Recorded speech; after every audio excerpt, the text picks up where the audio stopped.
அனைவருக்கும் வணக்கம். மீண்டும் உங்களை எல்லாம் சந்திப்பதிலே மகிழ்ச்சி. இந்த பதிவு என்பது சென்ற பதிவினுடைய தொடர்ச்சியாக அமையும் என்று நான் நம்புகிறேன். காரணம், முந்தைய பதிவுல திருநீலகண்டத்தினுடைய சிறப்புகளை எல்லாம் சிந்தித்தோம். இந்த பதிவுல அந்த திருநீலகண்டம் என்ற சொல் எனக்கு தந்த அனுபவத்தை, ஆறுதலை குறித்து சிந்திக்க இருக்கிறோம்.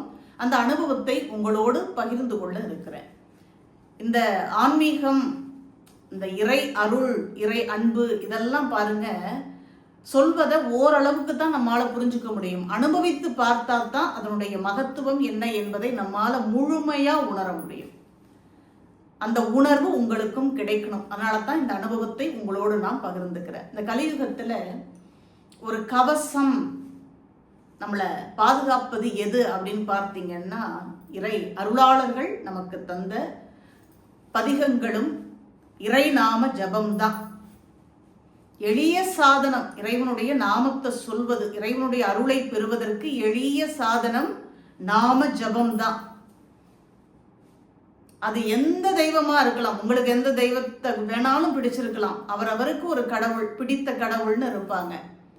அந்த நாமத்தை எப்பொழுதும் சொல்லுங்கள். அதுதான் நம்மை பாதுகாக்கும். அதுதான் கலியுகத்துல கவசமா இருக்கும். மறுபிறவிக்கும் அது துணை வரும். அது ரொம்ப அவசியம். அதே போல அருளாளர்கள் நமக்கு தந்த அந்த பதிகங்கள், தோத்திர பாடல்கள், இதையெல்லாம் நாம சொல்லணும். அப்படி சொல்லும் பொழுது நம்முடைய வினை, நம்முடைய தீவினை எல்லாம் கழிந்து நல்வினையாக மாறும்.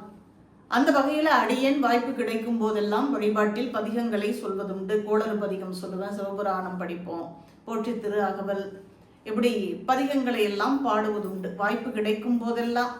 மறுபடியும் என்ன பிறவி எடுப்போம்னு யாருக்கு தெரியும்? அந்த வாய்ப்பு கிடைக்குமோ கிடைக்காதோ. வாய்ப்பு இருக்கும் பொழுதே சொல்லி வச்சிடணும். அதுதான் நமக்கு கடைசி காலத்துல நாம சேர்த்து வைத்த பெரிய செல்வம் எது அப்படின்னு பாத்தீங்கன்னா, இந்த செல்வம் மட்டும்தான். இந்த அருள் செல்வம் தான் கடைசி வரைக்கும் நமக்கு கூட வரும். அந்த வகையில நான் சொல்லி வருவேன். திருஞான சம்பந்த பெருமான் பாருங்க, துஞ்சலும் துஞ்சல் இல்லாத போழ்தினும் நெஞ்சம் நைந்து நினைமேன் அப்படின்னு பாடுறார். என்ன சொல்றாரு? விழித்திருக்கும் பொழுது இறைவனுடைய நாமத்தை சொல்லுங்க, இறைவனுடைய புகழை போற்றுங்கள், அதே போல உறங்கும் பொழுதும் சொல்லுங்க அப்படிங்கிறார். அது எப்படி சாத்தியம்? நாம் நினைப்போம் இல்லையா?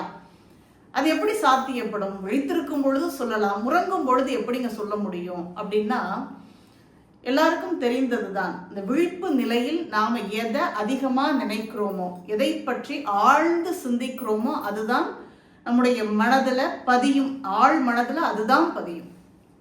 அப்படி பதிகின்ற பொழுது நம்மையும் அறியாமல் அந்த மனமானது அதை சிந்தித்து கொண்டிருக்குமா, கனவு நிலையிலும். இந்த அனுபவம் தான் எனக்கு கிடைத்தது. இந்த திருநீலகண்டத்தினுடைய சிறப்பை நினைச்சு பார்க்கும் பொழுது அப்படியே உண்மையாகவே அவ்வளவு மகிழ்ச்சியாக இருக்கு. ஒரு நாள் ஒரு கனவு, ஒரு பெரிய பாம்பு, இந்த அனகொண்டா மாதிரின்னு வச்சுக்கோங்களேன். அந்த கனவை அப்படியே உங்களோடு நான் பகிர்ந்துக்கிறேன். பெரிய அனகோண்டா மாதிரி இப்படி நான் இந்த ரெண்டு கையையும் இப்படி பிடிச்சுக்கிறேன். அவ்வளவு பெரிய பாம்பு. ஒரு பாசிப்பயிறு, மஞ்சளும் பச்சையும் கலந்தது போல பாசிப்பயிறு நிறத்துல இருக்கு. அந்த பாம்பு என்ன கொத்த வருது பாருங்க, நல்லா கவனிங்க. பாம்பு என்ன கொத்த வருது? நான் என்ன செய்யறேன் கனவுல, அந்த பாம்பினுடைய காதை பிடிக்கிற மாதிரி. பாம்புக்கு ஏது காது? ஆனா நான் பாருங்க, சிங்கத்தோடு போராடுறது மாதிரி அந்த பாம்பு, இந்த ரெண்டு பக்கமும் அந்த பாம்பு என்ன கொத்த வருது, அதிலிருந்து தப்பிக்கிறதுக்காக நான் அதை பிடிச்சுக்கிட்டு இப்படி இப்படி தள்ளுறேன். அப்படி அந்த பாம்பிடம் இருந்து விலகி கொண்டே நான் யோசிக்கிறேன், கனவுல யோசிக்கிறேன் பாருங்க. இந்த பாம்புக்குன்னு ஒரு பதிகம் இருக்கு, நாகம் தீண்டினால் ஒரு பதிகம் இருக்கு. அது என்ன பதிகம்? ஏன்னா ரொம்ப நாள் ஆச்சு அந்த பதிகத்தை பாடி. ஒன்று கொலாம் அவர் சிந்தை உயர்வரை ஒன்று கொலாம் அப்படின்னு தொடங்கக்கூடிய அந்த பதிகத்தை பாடி ரொம்ப வருடம் ஆயிடுச்சு. அந்த கனவுலயே நான் சிந்திக்கிறேன், அது என்ன பதிகம், என்ன பதிகம் சிந்திச்சுக்கிட்டு, போகமார்த்த பூன்முனையாளா, வெயிறு தோழி பங்கனா அப்படின்னு நினைச்சுக்கிட்டு என்ன செய்யறதுன்னு தெரியாம அது என்ன தீண்ட வருது. அந்த பாம்பு என்ன தீண்ட முயற்சிக்கும் பொழுது வேறு வழியே இல்லாம அந்த நேரத்துல அப்ப நஞ்சை இறைவன், அந்த திருநீலகண்டம் எனக்கு நினைவுக்கு வந்தது. அப்ப திருநீலகண்டத்தை நினைச்சாலே இந்த பாம்பினுடைய நஞ்சு நம்மளை என்ன செய்யும் அப்படின்னு சொல்லிட்டு அந்த பாம்பு பிடிச்சுக்கிட்டே திருநீலகண்டம் அப்படின்னு சொன்னோம் பாருங்க. அந்த பாம்பு உடனடியா அந்த நிமிஷமே மறைந்து போனது. இதுதான் எனக்கு அந்த திருநீலகண்டம் அப்படிங்கிற அந்த சொல்லு இருக்கு இல்லையா, அந்த மந்திர சொல், அந்த திருநாமம் எனக்கு தந்த அனுபவம். அந்த பாம்பு உடனடியாக மறைஞ்சு போயிடுச்சு, எங்க போனுச்சுன்னே தெரியல. அப்ப எனக்கு பாருங்க, விழித்த பிறகு ரொம்ப ஆச்சரியமா அந்த கனவு அப்படியே இருந்தது. என்னுடைய கணவர்கிட்ட சொல்றேன். அதற்கு பிறகு எனக்குள்ளே ஒரு கேள்வி பாருங்க, இந்த திருநீலகண்டம் அப்படிங்கறதனுடைய அந்த மதிப்பு தெரிஞ்சிட்டு, அப்ப திருநீலகண்டத்தை நாம சொல்லலாமா, இல்ல பஞ்சாட்சரத்தை சொல்லலாமா, எதை சொல்வது அப்படிங்கிற ஒரு குழப்பம், எதை தொடர்ந்து செவிப்பது அப்படிங்கிற ஒரு குழப்பம் எனக்கு ஏற்பட்டது. என்னுடைய கேள்வி மனசுக்குள்ளேயே இது இருந்தது. அதற்குரிய விடையாக இறைவன் பாங்க மறுபடியும் ஒரு கனவு. நானும் என் கணவரும் வண்டியில போயிட்டு இருக்கோம். அப்படி வண்டியில போயிட்டு இருக்கும் பொழுது எதிரில் வர்ற எல்லா வண்டியும் எங்களை இடிக்கிற மாதிரியே, எங்க மீது மோதுறது மாதிரியே வருது. எல்லாம் எங்களை மோத வருது.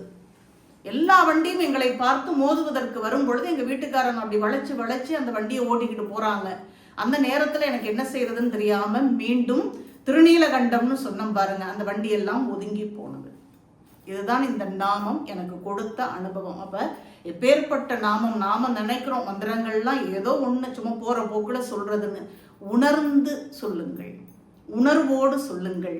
இறைவன் ஒவ்வொன்றையும் கவனித்துக் கொண்டிருக்கிறான். நம்முடைய ஆழ்மனதையும் அறிந்து வைத்திருப்பவன் தான் இறைவன். அவனுக்கு எல்லாம் தெரியும். முற்றுணர்வினன் அவன். அவனுக்கு தெரியாது எதுவுமே இல்லை.